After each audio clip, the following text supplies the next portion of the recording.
صدای بلبل بوستان حسین بجگر گوشہ خاتون قیامت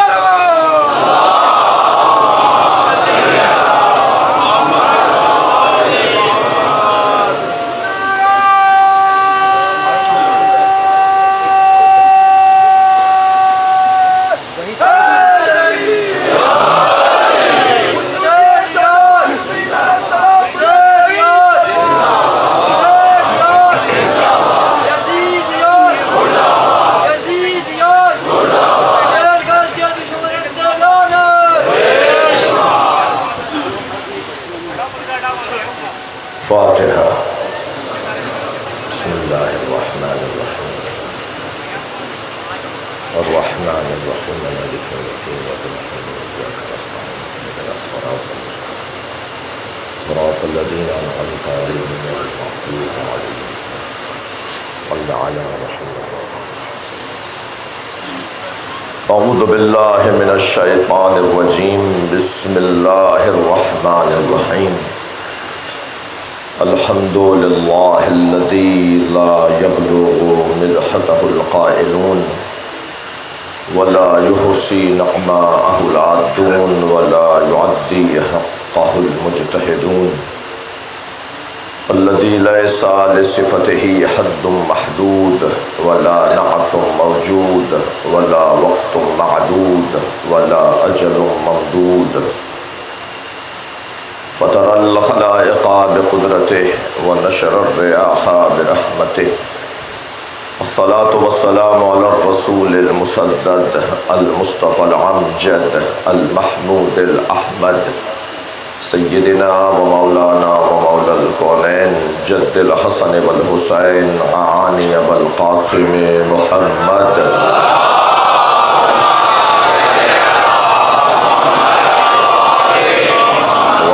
الطيبين الطاهرين المعصومين الذين قال الله إنما يريد الله ليذهب عنكم الرجس أهل البيت ويطهركم تطهيرا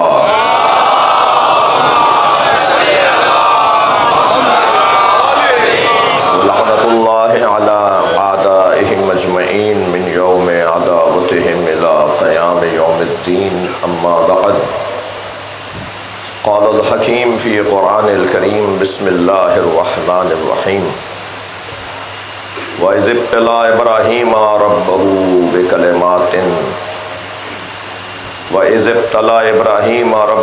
بكلمات فأتمهن قال إني جاعلك للناس إماما قال ومن ذريتي قال لا ينال عهد الظالمين صلوات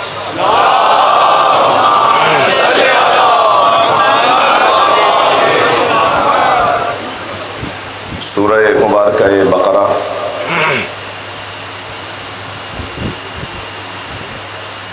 آیہ امامت اللہ نے اس کلام میں حضرت ابراہیم کو نبوت و رسالت کے بعد منصب امامت پر فائز کر رہا ہے، مگر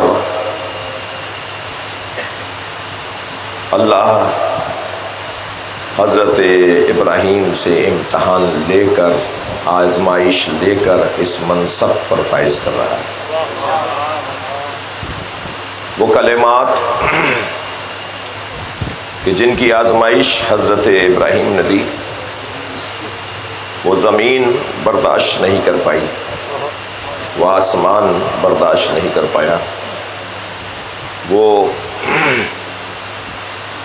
امانت الہیہ بڑی سنگین جسے حضرت ابراہیم نے امتحان کی منزل سے گزارا۔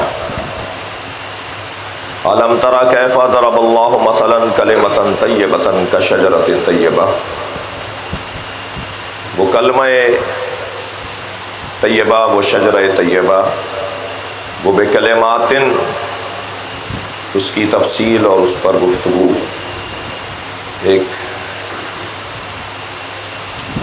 منفرد حسن رکھتی ہے۔ ہم نے اس عشرے میں عقیدہ امامت پر کچھ سوچنے کی کوشش کی، کچھ بیان کیا۔ اللہ نے یہ طے کر دیا ہے کہ امام ظالم نہیں ہو سکتا۔ لا ینال عہد الظالمین۔ یہودا ظالموں تک نہیں پہنچے گا۔ ظالم 70 سال تک ظلم کرے یا ایک لمحے کا ظلم کرے۔ ظالم غیر پر ظلم کرے یا ذات پر ظلم کرے۔ ظالم اللہ کے حقوق اور اللہ کے احکام کی حدود کی پامالی کی صورت میں ظلم کرے، ظالم ظالم ہے۔ جتنی بھی ظلم کی قسمیں تصور کی جا سکتی ہیں، اللہ نے انہیں امامت کے منصب سے دور رکھا ہے۔ امام اللہ انہیں دیکھنا چاہتا ہے، اللہ انہیں بنائے گا کہ جن کے ہاں عدل شدید ہو، جسے عصمت کہا جاتا ہے۔ عدل جب اپنے کمال اور حسن پر پہنچے تو وہ عصمت کہلائے گی، یا میں اور لفظ بہتر کروں کہ ہمارے لیے وہ عدالت کہلائے گی۔ یعنی ہم اگر اپنے آپ کو سنبھالیں تو عدالت کہلائے، اللہ جنہیں سنبھالے تو عصمت کہلائے۔ یعنی اللہ جن کے اعمال کی حفاظت کرے، اللہ جن کے اعمال کی حفاظت کرے، جن کو محفوظ رکھے، وہ عنوان عصمت پانے والی ہستیاں۔ لہذا امامت کے لیے 3 صفات کا ہونا ضروری: علم، عصمت اور اعجاز، معجزہ۔ معجزہ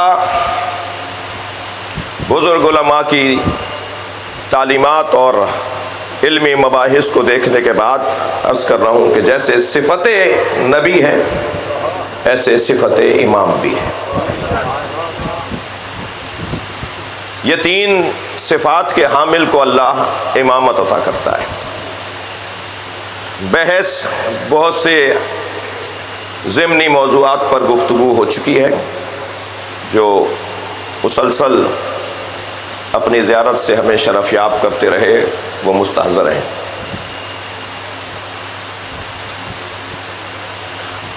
خلافت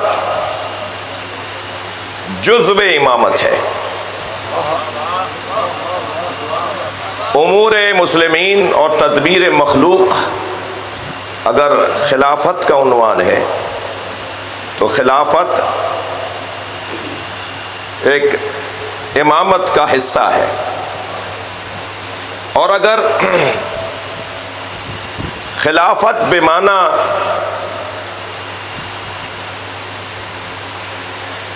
استخلاف، یعنی حضرت آدم کو جس انداز سے اللہ نے خلیفہ بنایا تو وہی امامت بھی ہے۔ میں اگر اپنے الفاظ کو، آپ اس مجلس جس کے اوپر میری گفتگو 3 حصوں میں تقسیم ہے، ایک اپنے مضمون کو تتمہ دینا، تکملہ دینا، ایک سالانہ قومی مسائل پر جو ہم اپنی قوم کو آگاہ کرتے ہیں، ذمہ داروں کو ہوشیار کرتے ہیں، ریاستی حکومتی اداروں کو متوجہ کرتے ہیں، وہ میری گفتگو کا درمیانہ حصہ ہے۔ اور آج رونے کا دن ہے، آخری حصہ مصیبت کا بیان ہے۔ وقت بھی محدود ہے، اپنے حدود میں اور اپنے اوقات میں اور اپنے موضوع میں رہتا ہوا بات کروں گا۔ جن لوگوں نے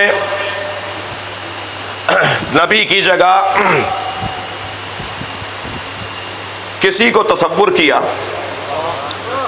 وہ 4 طریقوں سے آشنا ہے۔ ایک طریقہ جسے اجماع کہا جاتا ہے، سب جمع ہو جائیں اور سب جمع ہو کر کسی کو امام بنا لیں، کسی کو خلیفہ بنا لیں، کسی کو نبی کا جانشین بنا لیں۔ اچھا، یہ بات ہو چکی ہے کہ ہمارے نبی جہاں نبی اور رسول ہیں وہاں امام بھی ہیں۔ یہ بات ہو چکی ہے کہ اللہ نے نبوت اور امامت کا منصب باقی نہیں رکھا، لہٰذا اب جو نبی کی جگہ آئے گا وہ نبی اور رسول نہیں کہلائے گا، وہ امام کہلائے گا۔ وہ امام کہلائے گا اس لیے کہ منصب امامت قیامت تک رہنا ہے۔ جسے اہل علم کہتے ہیں کہ نبوت یعنی ادارہ خبر رسانی، رسالت یعنی خبر کی تفہیم، اور امامت ایصال المطلوب۔ کیونکہ ابھی منزل نہیں آئی، قیامت نہیں آئی، ابھی آپ میں زندہ ہیں، ابھی لوگوں کی آمد و رفت جاری ہے، ابھی حیات دنیا مسلسل ہدایت کی ضرورت ہے، لہٰذا جو نبی کی جگہ پر آ کے بیٹھے گا، ہمارے نبی کی جگہ آ کے بیٹھے گا، وہ عنوان نبوت اور رسالت کے ساتھ نہیں آئے گا، عنوان امامت کے ساتھ آئے گا۔ ذرا صلوات پڑھیں محمد و آل محمد۔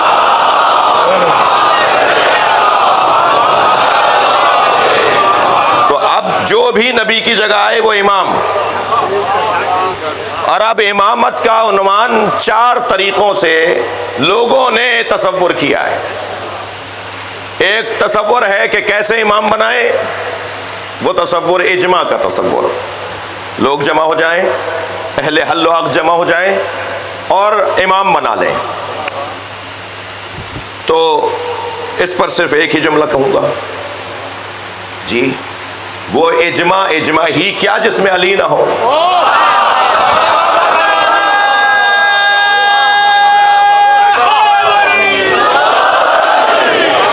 بہت دیر ٹھہرا جا سکتا ہے جملے پر،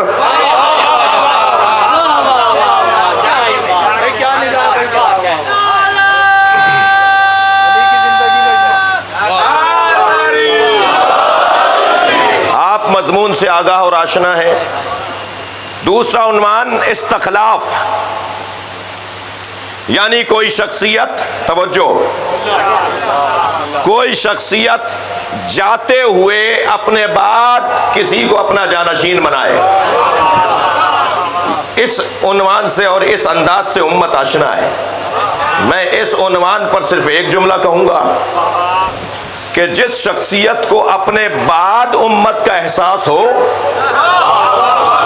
اسے یہ بھی سوچنا چاہیے کہ مصطفیٰ کو یہ احساس کیوں نہیں تھا۔ صلوات پڑھیں محمد و آل محمد۔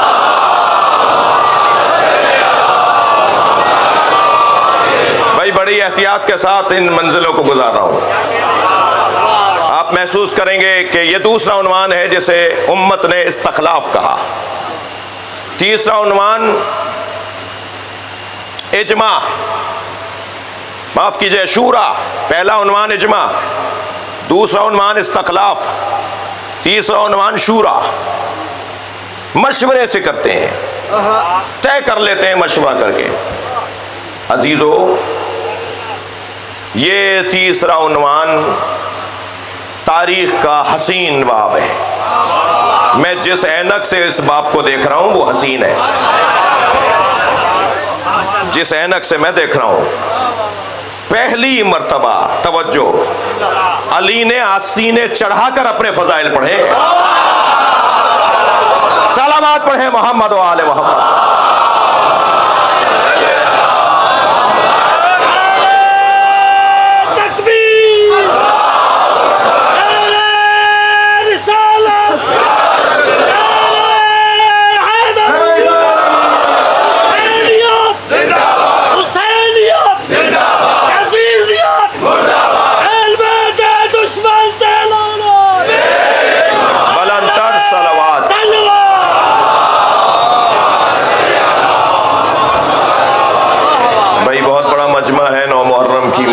مجلس ہے، اس سے بہتر صلوات ہدیہ کریں۔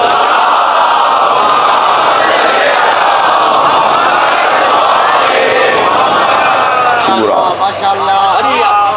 ان تینوں اصطلاحوں سے میرا مجمع آشنا ہے۔ چوتھا عنوان جسے بیان کرنے کی ذمہ داری اس ممبر کی ہے، وہ چوتھا عنوان یہ ہے کہ جس نے پہلا امام بنایا تھا وہی دوسرا بنائے گا۔ لہذا غدیر کی دھوپ ہوگی، پالانوں کا ممبر ہوگا، ایک بھائی کے ہاتھوں پہ دوسرا بھائی بلند ہوگا۔ میں امت سے گلہ کرنا چاہوں گا، جنہیں توجہ جملے پر، جنہیں رات کی تاریکی میں نبی کے ہاتھ سے گرنے والی سوئی نظر آ جاتی ہے، انہیں غدیر کی دھوپ میں علی کیوں نظر نہیں آتا؟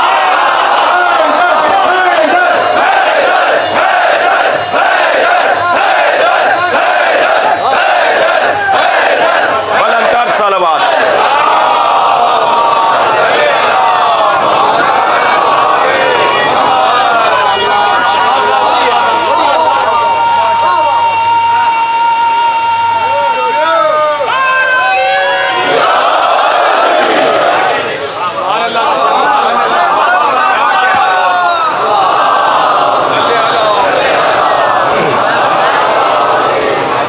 چوتھا عنوان، شکریہ، چوتھا عنوان اللہ امام بنائے گا۔ بھائی آج نہیں کل سب وہیں آئیں گے جہاں اللہ لانا چاہتا ہے۔ لا ینالو عہد الظالمین، اللہ کا یہ عہدہ ظالموں تک نہیں پہنچے گا۔ مجھے تو امام کے آنے کی خوشبو آ رہی ہے، امام کے ظہور کی خوشبو آ رہی ہے، حقائق کھلنا شروع ہو گئے۔ امام کے ظہور سے پہلے حقائق کھلیں گے جو کھلنا شروع ہو گئے۔ علمی بحث ہے، حق رکھتا ہوں طالب علم کی حیثیت سے، ایک مکتب کے طالب علم کی حیثیت سے، کہ میں اپنے اس مدعا کو اہتمام کے ساتھ منتقل کروں۔ ہم نبی کے بعد علی مولا کو اسی ادارے سے لیتے ہیں جس ادارے نے نبی کو نبی بنایا تھا،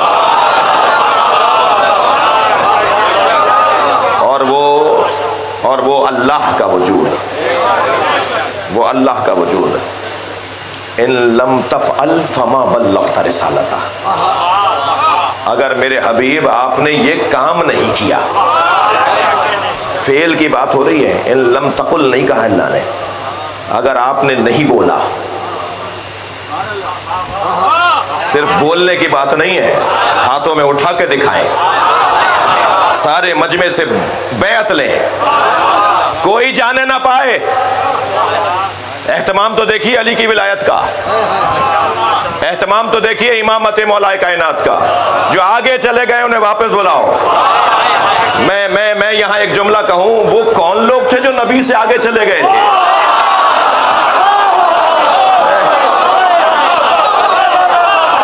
جو پیچھے رہ گئے ان کا انتظار کرو۔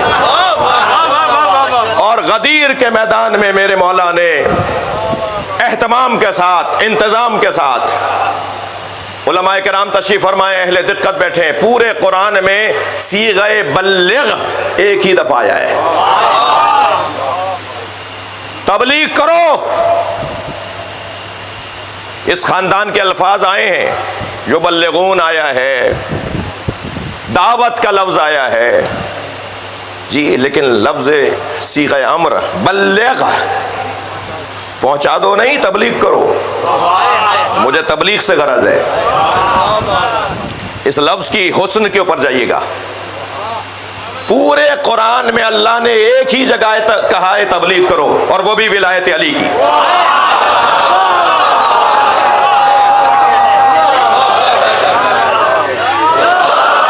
ولایت علی کی تبلیغ کا حکم نبی کو ہے، اور فَإِن لَمْ تَفْعَلْ، اگر آپ نے کام نہیں کیا، وَإِن لَمْ تَفْعَلْ، اگر آپ نے کام نہیں کیا، فَمَا بَلَّغْتَ رِسَالَتَهُ۔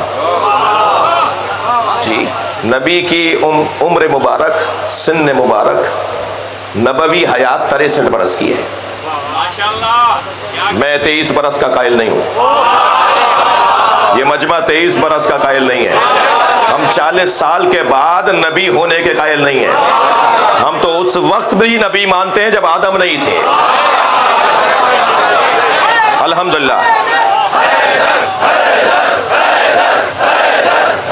بھائی ایک صلوات ہدیہ کر دیں نبی کی ذات پہ۔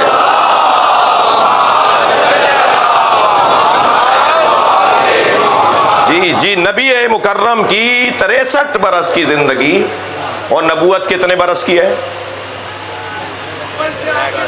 بھائی ابھی بھی محمد الرسول اللہ پڑھ رہے ہیں نہیں آپ؟ جب آج بھی آپ محمد الرسول اللہ پڑھ رہے ہیں اور قیامت تک پڑھتے رہیں گے تو نبوت کتنی ہے؟ اب 63 برس کو 1400 سال تو ابھی ہو گئے نا، اور قیامت نہ جانے کب آئے گی؟ البتہ اللہ نے کہا ہے کہ قریب ہے۔ جی تو 1400 سال یہ ہو گئے اور نہ جانے قیامت کب تک آئے گی، کب آئے گی؟ تو نبی کی نبوت تو چل رہی ہے۔ تو اتنی طویل نبوت میں 63 برس کو دیکھیے، اگر آپ نے علی نہ پہنچایا تو فما بلغت رسالتہ۔ جی کتنا طویل دورانیہ ہے جو نبی کا پیغام چلنا ہے۔ ہم مولا علی کو نفس مصطفیٰ مانتے ہیں، تمام کمالات سرکار نبی مکرم کے علی میں الا لا نبی آبادی، اور مولانا یہ بھی ہے کہ الا لا نبوت آبادی، حدیث دونوں ہیں، لا نبوت آبادی بھی ہے اور لا نبی آبادی بھی ہے۔ کیا فرق ہے دونوں میں؟ نبی نے یہ بھی بتا دیا کہ میرے بعد کوئی نبی نہیں ہے، یہ بھی بتا دیا منصبی نہیں ہے، یہ منصبی نہیں رہے گا۔ نبوت کا کام مکمل، رسالت کا کام مکمل۔ اب تو جو نبوت اور رسالت نے پہنچایا اور سمجھایا ہے اسے سنبھالنا ہے، اس کا تحفظ ہے، لہذا تحفظ نبوت اور رسالت کو امامت کہا جاتا ہے۔ میں نے اپنا نتیجہ دے دیا۔ جی عقیدہ نبوت، عقیدہ امامت بہت ہی روشن عقیدہ، اور الحمدللہ اس عقیدے پر بڑی قربانیاں دیں، مگر قربانیاں دینے والے مطمئن ہیں۔ یہ ذکر ہمیں مطمئن لگتا ہے۔ علماء اہل سنت تشریف فرما ہے، شیعہ علماء کونسل کے مرکزی سیکرٹری جنرل تشریف فرما ہے، صوبائی صدر صاحب تشریف فرما ہے، سیاستدان تشریف فرما ہے، اہل حل و عقد تشریف فرما ہے۔ آج 9 محرم کی مجلس، یہ تو نہ میں سوچوں گا نہ آپ سوچ رہے ہیں کہ ہمیں گرمی لگ رہی ہے، پسینے آ رہے ہیں، کوئی دھوپ میں کھڑا ہے، کسی کو جگہ صحیح نہیں ملی۔ آج کا دن اپنے اوپر غور کرنے کا تو ہے ہی نہیں۔ آج کا دن تو کربلا جانے کا دن ہے۔ اس منبر کی روایت رہی ہے، میرے بزرگ مجھ سے پیش رو شخصیات جب اس منبر پر آج کے دن خطاب کرتے رہے تو انہوں نے قومی مسائل کی طرف اپنی ملت کو متوجہ کیا۔ ہم بھی اس اچھی بات کو اپنائے ہوئے ہیں۔ پہلا نقطہ، الحمدللہ ہم حسین والے وطن سے محبت کو جانتے ہیں۔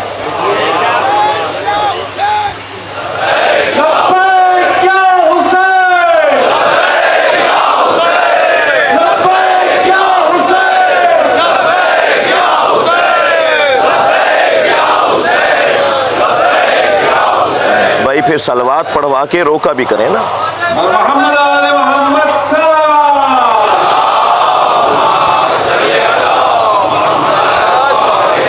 اس سے بہتر اور بلند صلوات پڑھیں۔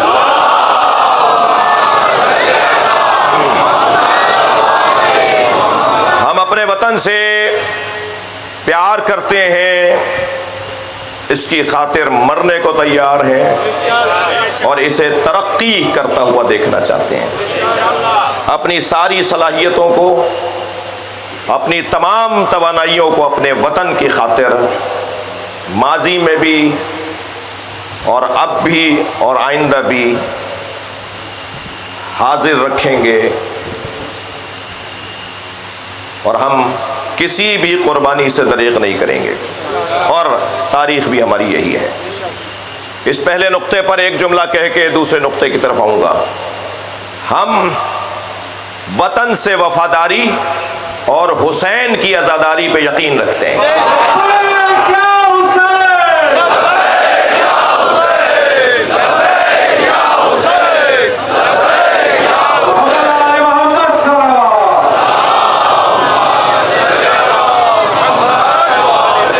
عزاداری سید الشہداء، نواسہ رسول کا غم ہمارے ہاں شہرگ حیات ہے۔ شیعہ اور عزادار ایک وجود کے دو نام ہیں۔ اگرچہ میرے سنی بھائی، میں یہ ہرگز نہیں کہہ رہا کہ وہ امام حسین کا غم نہیں مناتے، مگر ہماری شناخت ہی عزاداری ہے۔ جی، ہم اپنے بارے میں عرض یہ کروں گا کہ ہماری شناخت عزاداری ہے۔ ہم عزاداری کے بغیر، صرف ذہن قریب کرنے کے لیے جملہ کہہ رہا ہوں، ہم عزاداری کے بغیر ایسے ہیں جیسے مچھلی پانی کے بغیر۔ ہمارے ہاں تمام عبادات کی روح عزاداری ہے۔ ہمیں نماز کا پیغام یہ فرش ازا دیتا ہے، ہمیں روزے سے راغب یہ فرش ازا کرتا ہے، ہمیں حج پر یہ عزاداری بھیجتی ہے۔ عزاداری گویا ہماری تمام عبادات کی روح جان ہے۔ لہٰذا جب میں یہ بات کہہ رہا ہوں تو گویا یہ کہہ رہا ہوں کہ اس کی راہ میں رکاوٹ ڈالنے والے دوسرے الفاظ میں یہ کیوں نہیں کہہ دیتے کہ شیعہ ختم ہو جائیں۔ جب ہم عزاداری کے بغیر نہیں ہیں تو پھر آپ جب قدغنے لگاتے ہیں، پابندیاں لگاتے ہیں، رکاوٹیں کھڑی کرتے ہیں، جو بھی کرتے ہیں، جی میں نہیں جا رہا تفصیل میں، تو گویا وہ کوئی بھی ہو، وہ گویا ہمارے وجود کے منکر ہیں۔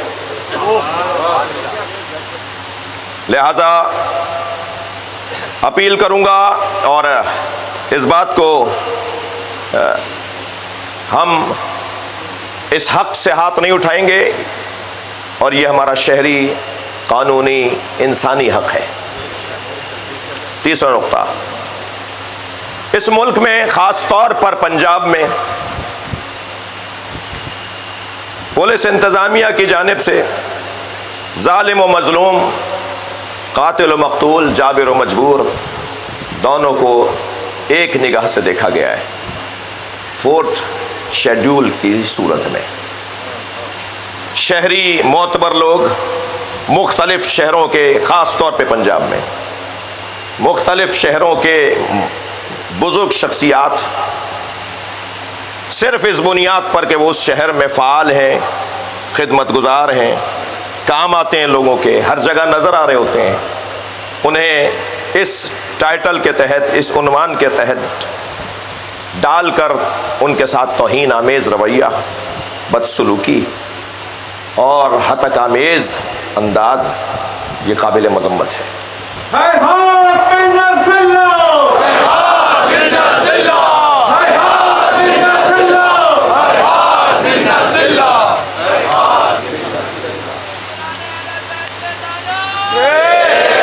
ملکی مسائل میں بالخصوص پنجاب اور بالعموم پورے پاکستان میں عزاداری کو روکنے کے لیے عزاداروں پر FIRs درج کرنا، زبان بندیاں، شہروں میں داخلے پہ پابندی، نو گو ایریاز بنانا علماء، خطبہ، ذاکرین کے لیے، اور اپنے ہی وطن میں انہیں ایک شہر سے دوسرے شہر جانے سے روکنا، یہ انتہائی قابل افسوس، قابل مذمت، اور کبھی کبھی احساس ہوتا ہے کہ ہمارا یہ ماحول کسی بڑے خطرناک ماحول کی طرف، یہ ہمارے ذمہ دار کسی خطرناک ماحول کی طرف لوگوں کو آمادہ کر رہے ہیں۔ اس کے بعد کا مسئلہ یکساں تعلیمی نصاب۔ یکساں تعلیمی نصاب میں بارہا مسلسل تجاویز، اعتراضات اور مشوروں کے بعد بھی وہ چیزیں جن پر ہمیں تحفظ ہے، جنہیں ہم نہیں مان رہے، جنہیں ہم نہیں مان سکتے، وہ نصاب تعلیم میں ڈال کر پاکستان کے مستقبل یعنی آج کے بچوں کے ساتھ زیادتی اور ناانصافی کا ماحول، ہمیں مسلسل لفظ کیا بولوں کہ ٹلایا جا رہا ہے، اسے مؤخر کیا جا رہا ہے، دیکھتے ہیں، بتاتے ہیں، اور نصاب تعلیم میں ان چیزوں کو ڈال دیا گیا کہ جو چیزیں ہم مطمئن نہیں ہیں۔ ہم یکساں تعلیمی نصاب جو مرتب کیا جا رہا ہے اس سے مطمئن نہیں ہیں۔ اس کے بعد کا مسئلہ، ملک میں یہ نہیں کہ آپ الحمدللہ چند سالوں سے امن و امان کی صورتحال بہتر ہے تو ہم بھول جائیں کہ کوئٹہ میں کیا ہوا، ہم بھول جائیں کہ پشاور میں کیا ہوا، ہم بھول جائیں کہ کراچی میں سانحہ عاشورہ کیسے ہوا۔ ملک میں جو مسلسل سانحات ہوئے، مسلسل جو ہمارے ساتھ زیادتیاں ہوئیں، آج تک ان کے مجرموں کو تختہ دار تک نہیں پہنچایا گیا، اور نہ ہی آزاد کمیشن بنا کر عدالتی انصاف کی فراہمی میں ہمیں تسلی دی گئی ہے۔ اس کے بعد کا مسئلہ، اس سال محرم الحرام میں گلگت میں ایک افسوسناک واقعہ سامنے آیا جس کی جتنی مذمت کی جائے کم ہے۔ 2 افراد شہید ہوئے۔ میں اس مرحلے پر تمام قائدین اور اس سانحے میں اللہ کے کرم سے سرفراز ہونے والے علامہ راحت حسین الحسینی کی اور تمام شخصیات اور آپ کے لیے اللہ کی بارگاہ میں مزید صحت اور زندگی پر شکر ادا کرتا ہوں۔ اہم ترین مسئلہ مسنگ پرسن، کب تک ان ماؤں کو رلاؤ گے؟ کب تک ان بچوں کو دروازے پر آنکھیں رکھ کر سلاؤ گے؟ ان کی آنکھیں بند نہیں ہو پا رہی، رو رو کے تھک نہیں رہے، بار بار پلے کارڈ اٹھا کر رستوں پہ کھڑے ہو کے تھک نہیں رہے۔ کیسے تھکیں؟ ان کا عزیز ان کی آنکھوں سے اوجھل ہے۔ مسنگ پرسن جنہیں گم کر دیا گیا ان کی لسٹ بہت لمبی ہے، مگر میں آج جو لسٹ لے کر آیا ہوں وہ 13 افراد کی لسٹ ہے جو 2016 سے 2017 2018 2019 کسی کو 6 سال ہو گئے، کسی کو 5 سال ہو گئے۔ بس کرو، انہیں پیش کرو عدالتوں میں۔ اگر انہوں نے کوئی جرم کیا ہے تو کتنی سزا دو گے انہیں؟ اور انہوں نے جرم کیا، ان کے بچوں کا کیا قصور ہے؟ اگر تمہارے نزدیک انہوں نے کوئی ایسا کام کیا ہے جس ملک میں ملک کی اینٹ سے اینٹ بجانے والوں کے ساتھ تو مذاکرات ہو رہے ہوں، جس ملک میں کھلے ملک دشمنوں کے ساتھ تو معاملات طے پا رہے ہوں، اس ملک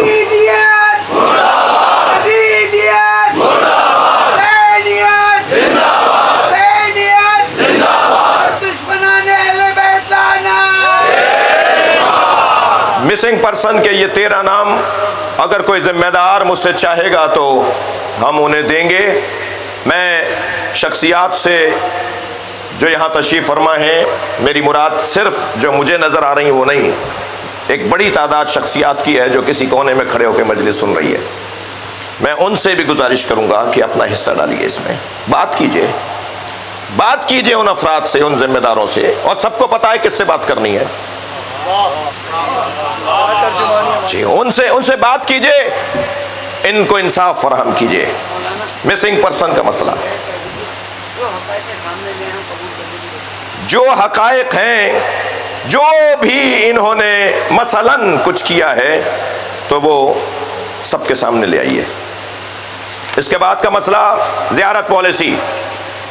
زیارت پالیسی گزشتہ حکومت میں کمیشن بنا، مختلف میٹنگز ہوئیں عراق، ایران، شام کے زائرین کے لیے، مگر اب تک اس میں ہماری طرف سے جو تحفظات ہیں انہیں دور نہیں کیا گیا، اور معلوم بھی نہیں ہے کہ وہ اس وقت کون سے سرد خانے میں ہیں۔ اس کے بعد کا مسئلہ اداروں میں ہماری نمائندگی کا نہ ہونا۔ ہم اس ملک کے حقوق دہندہ شہری ہیں، ہم اپنا ٹیکس جمع کراتے ہیں، اس ملک کے خدمت گزار ہیں۔ یہاں ملک میں شرعی عدالت، وفاقی شرعی عدالت میں ہمارا حصہ نہیں ہے، ہم سے مشورہ نہیں ہوتا، ہماری نمائندگی نہیں ہے۔ ادارہ تحقیقات اسلامی میں تمام مکاتب فکر کی نمائندگی نہیں ہے۔ پرسنل لا کے حوالے سے ہماری آئین سازی باقی ہے، اور یہ مسئلہ جس کو میں آپ کے سامنے بیان کرتا ہوا گزروں کہ ملک اس وقت شدید معاشی بحران کا شکار ہے۔ لوگ انتہائی فقر، انتہائی غربت اور نچلی زندگی گزارنے پر مجبور ہیں۔ ملک میں اس وقت تک اس مسئلے کا حل سامنے نہیں آئے گا جب تک خود انحصاری کی طرف ہم نہیں جائیں گے۔ ہمارے سامنے بہت سارے ممالک ہیں جن کے اوپر شدید پابندیوں کے باوجود انہوں نے اپنے وطن کو حسین بنایا ہوا ہے۔ ہم بھی تمام تر مشکلات کے باوجود آگے بڑھ سکتے ہیں۔ عزیزو، حالیہ طوفانی بارشیں، سیلاب، خاص طور پہ بلوچستان اور سندھ اور پنجاب کے مختلف علاقوں میں جانی نقصان اور مالی نقصان، یہ اس وقت کا بڑا اہم مسئلہ ہے۔ مسلم امہ کی بیداری میں انتہائی دکھ کا ماحول ہے۔ موجودہ اسرائیل کی جارحیت، جو کچھ کیا گیا اسرائیل میں گزشتہ چند دنوں، اسرائیل نے جو کچھ کیا گزشتہ چند دنوں میں، فلسطینیوں کے ساتھ جو کچھ ظلم ہوا، اس حوالے سے پاکستان اپنا کردار ادا کرے۔ اور یہ جملہ بھی کہتا ہوا جاؤں گا، اسرائیل مرد آباد، مرد آباد، مرد آباد، اسرائیل مرد آباد۔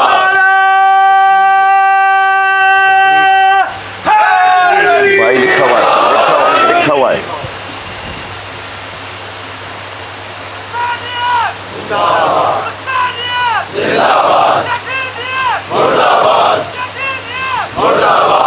بلند تر صلوات، بھائی سب صلوات ہدیہ کر دیجئے۔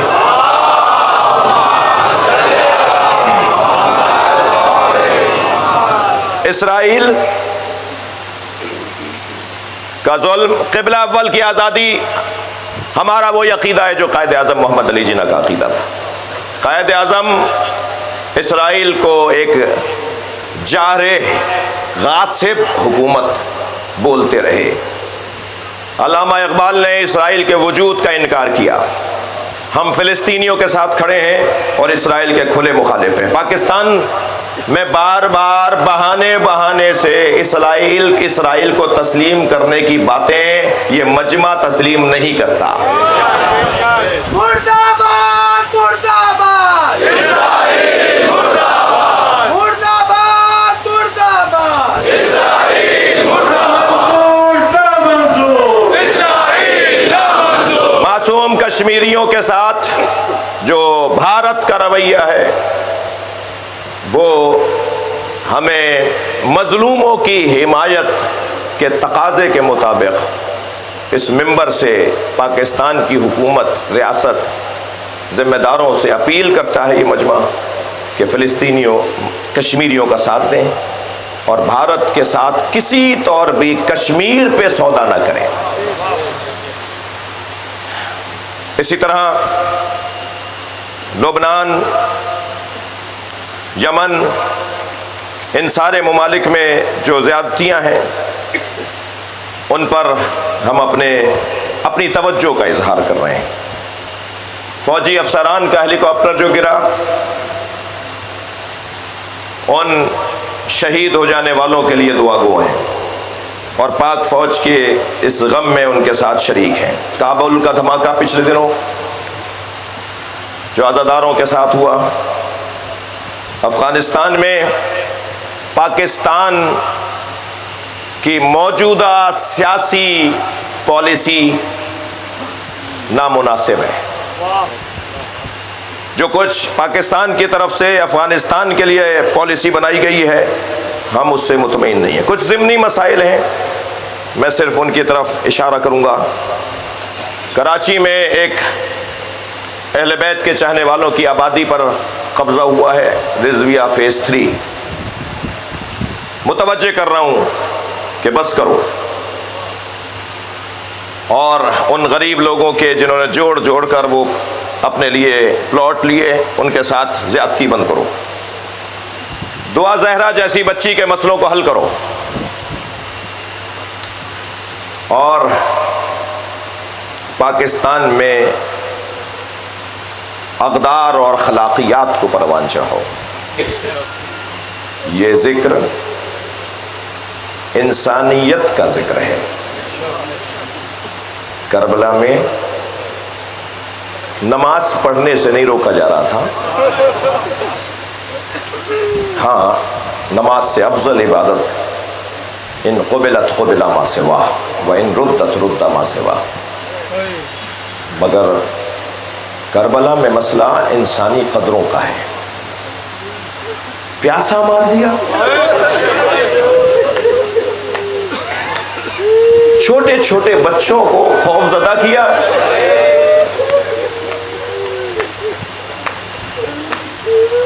اگر بدر میں علی نے تمہارے بڑوں کو مارا تھا تو تم علی کے بیٹوں سے بدلہ لے دیتے۔ فرضاً علی کی بیٹیوں نے کیا کیا تھا؟ دنیا میں کہیں رائج نہیں ہے کہ بدلہ بیٹیوں سے لیا جائے، بدلہ چھوٹی چھوٹی بچیوں سے لیا جائے۔ عزادارو، حسین کو پیاسا مارا ہے۔ میرے مولا سجاد فرماتے ہیں وہ وقت جب میں سوچتا ہوں تو میرے آنسو نہیں رکتے کہ میرے بابا حسین علی اصغر کے لیے پانی مانگ رہے تھے۔ اجرکم اللہ، اجرکم اللہ۔ عزادارو، آمادہ ہیں گریے کے لیے، آج 9 محرم ہے۔ حسین مولا نے عاشور کے دن لاشیں بہت اٹھائے، بلکہ میں لفظ ٹھیک کروں، سارے لاشیں خود اٹھائے، غلاموں کے لاشیں بھی کسی اور کو اٹھانے نہیں دیے۔ اجرکم اللہ۔ جب حر نے اپنے بیٹے کی آواز سنی نا کہ وہ مدد کو پکار رہا ہے، تو میں آپ سے پوچھوں، اولاد والے بیٹھے ہیں نا، کتنی جلدی حر گیا ہوگا بیٹے کے لاشے پر، بیٹے کے جنازے پر، بیٹے کے بدن پر جہاں وہ گرا ہے، زخمی ہے، شہید ہو گیا، وہاں کتنی جلدی پہنچا ہوگا۔ مگر سنیں گے جب حر پہنچا نا، حسین پہلے سے موجود تھے۔ امام نے حر کے بیٹے علی ابن حر کا لاشا اپنی گود میں اٹھایا ہوا تھا۔ حر نے آگے بڑھ کر کہا، مولا یہ غلام زادہ ہے، مولا میرے بچے کا لاشا مجھے دے دیجئے۔ تو امام نے فرمایا، حر جوان کی میت باپ نہیں اٹھاتا۔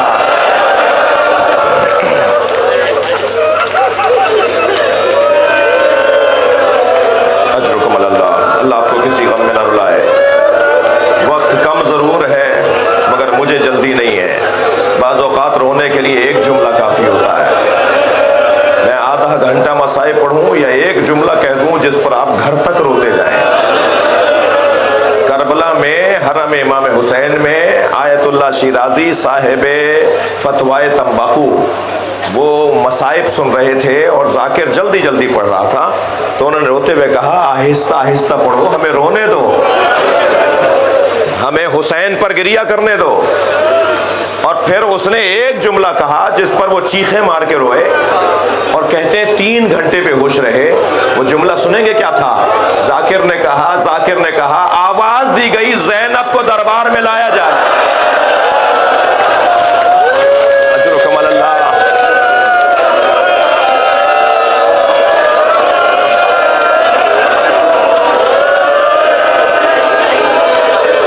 امام نے لاشیں بہت اٹھائے مگر رونے والوں 4 لاشوں پہ حسین بہت روئے۔ اب آواز ملائیے مولا حسین کی آواز میں۔ 4 لاشوں پر زہرا کا لال بہت رویا، اور رونے کا تعلق دل سے ہے۔ جو جتنا بڑا انسان ہوگا نا اس کا دل اتنا ہی نرم ہوگا۔ نبی کا ابراہیم سرکار دو جہاں کا بیٹے فرزند ابراہیم، جب ان کی رحلت ہوئی نا تو نبی کی آنسو نہیں رک رہے تھے۔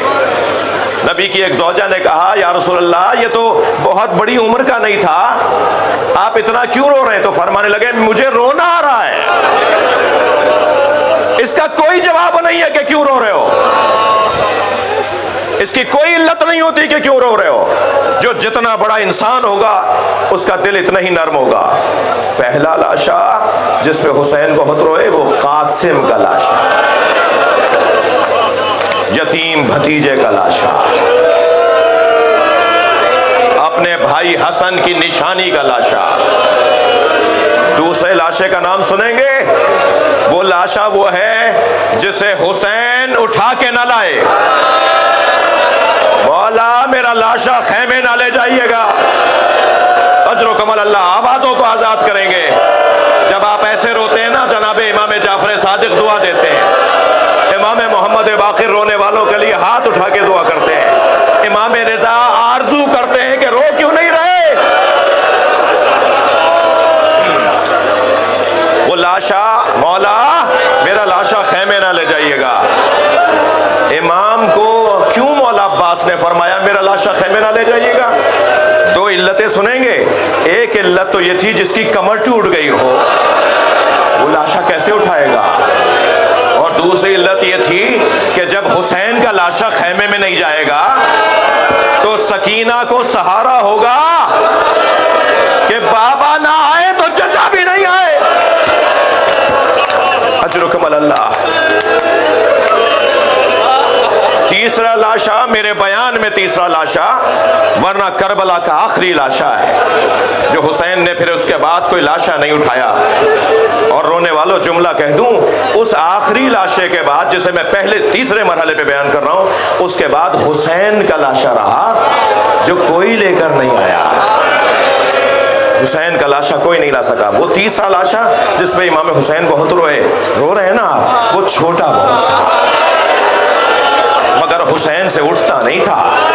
کبھی آگے جاتے تھے انا للہ، کبھی الٹے پیر واپس آتے تھے رضن بقضائہ و تسلیما لامرہ۔ وہ علی اصغر کا لاشا۔ اور چوتھا لاشا چلیے حسین کے ساتھ اٹھوائیں، کوئی نہیں ہے جو لاشا یہ اٹھائے۔ حسین مولا غریب ہے کربلا میں، وہ چوتھا لاشا علی اکبر کا لاشا۔ اجر و کمال اللہ، اجر و کمال اللہ، اللہ آپ کو اجر و ثواب عطا فرمائے۔ حضرت علی اکبر کی شہادت میں جوانوں، حق ہے جوان ایسے ہی روئے۔ میں بہت سارے چہرے دیکھ رہا ہوں، کچھ کا حال غیر ہوتے دیکھ رہا ہوں، مگر مجھے یقین ہے کوئی مرے گا نہیں، اس لیے کہ جس زینب نے پالا تھا، جس ام لیلا نے سوارا تھا، جس حسین نے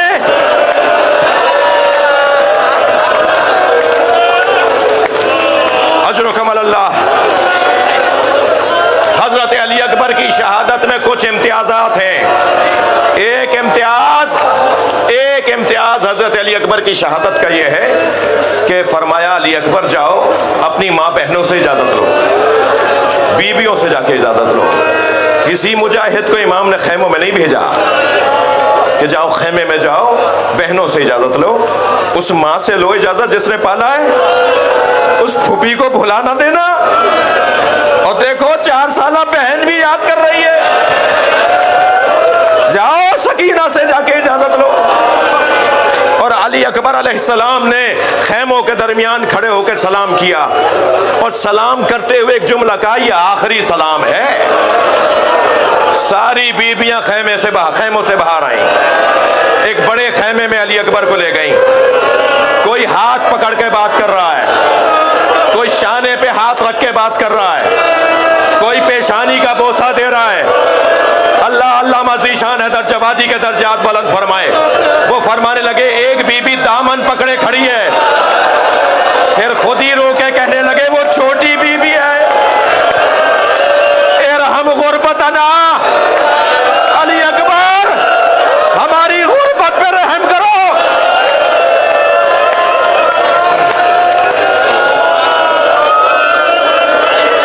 خیمے کا پردہ ہٹتا ہے, علی اکبر باہر آتے ہیں, پھر پردہ گر جاتا ہے, لے جاتی ہیں بیویاں دوبارہ اندر, پھر باہر آتے ہیں, پھر بیوی اندر لے جاتی ہیں. ایسا لگ رہا ہے جیسے جوان کی میت اٹھ رہی ہو. آئے بابا کے پاس, امام نے اپنے ہاتھوں سے اپنے بچے کو سنوارا اور کیا حسرت بھرا جملہ کہا, اللہم اشہد علی ہؤلاء القوم, یا اللہ گواہ بن جا, اب میں اسے بھیج رہا ہوں جو تیرے رسول کا مشابہ ہے, خلقاً و خلقاً و منطقہ. روانہ ہوئے علی اکبر, تھکے نہیں عزادارو, میں آپ کے حوصلے سے حوصلہ پا رہا ہوں, مجھے جلدی نہیں ہے. علی اکبر چلے, محسوس ہوا جیسے پیچھے کوئی دوڑتا ہوا آ رہا ہے. مڑ کر دیکھا تو بوڑھا باپ, مہلن مہلا یا بنیا, اے میرے لال آہستہ.